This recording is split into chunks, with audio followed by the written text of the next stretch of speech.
ممكن اداره النادي الاهلي تطلب ان هي تعمل معايشه عند نادي الزمالك، ان هو يبقى يتعلم اصول الاداره الحديثه. على رايك. تمام، هتعلم منك ايه بقى؟ قول لي بس، هتعلم منك اللي ترى؟ هتعلم منك السفاله؟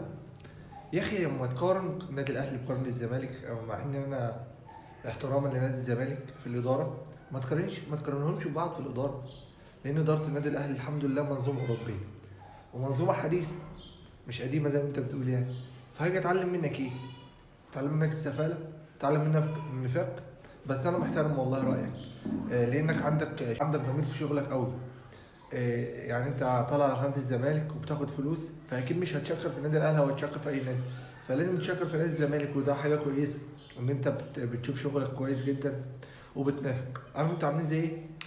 في العربيات الملاكي بتلاقي حاجه كده على الطابلوه بتفضل تهز راسها، انتوا عاملين زي كده، موافقون. خلي عندك راي، خلي عندك كرامه حتى قدام مين، عندك كرامه وقول رايك الحقيقي اللي انت شايفه. كفايه ان انتوا عندكم سمسره في اللاعبين، بتاخدوا فلوس من ورا النادي. هل كده اداره ناجحه؟ هل كده اداره حديثه؟